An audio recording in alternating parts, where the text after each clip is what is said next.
আমরা বইয়ে পড়তাম আহলুস সুন্নাত ওয়াল জামাত, সুন্নত মানে রাসূলুল্লাহর সুন্নত, জামাত মানে ঐক্য।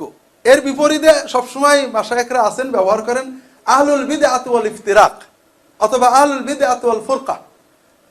তার মানে যারা বেদাতপন্থী তারা দলাদলি করে। বর্তমানে আমরা বাংলাদেশে দুই ধরনের ইসলাম পাওয়া যায়।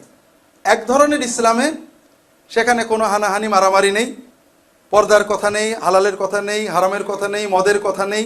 ধরেন আমি একটা খানকার খলিফা, ফুরফুরা খানকা মনে করেন, আরেকজন একটা খানকা আছে, একটা মাজার আছে, একটা দরগা আছে, একটা দরবার আছে, সেখানে হিন্দু, মুসলমান, বৌদ্ধ, খ্রিস্টান সবাই যাচ্ছেন, সেখানে দোয়া নিয়ে চলে আসছেন। কারোর পর্দা আছে না নেই তারা বলবেন না, সুদ খান কিনা তারা বলবেন না। এই ধরনের মুসলমান বাংলাদেশে অভাব নেই, আপনাদের জানা আছে আশা করি।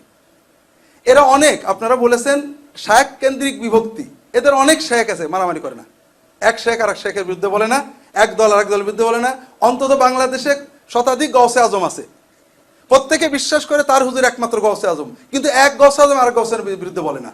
শতাধিক মুজাদ্দেদে জামান আছে, প্রত্যেকে বলে আমার হুজুর একমাত্র মুজাদ্দেদ জামান, কিন্তু এক হুজুর আর এক হুজুরের বিরুদ্ধে বলে না। বলে না যে তোরা কাফের হয়ে গেছিস, আমার মুজাদ্দেদ মানিস নি, এটা বলে না।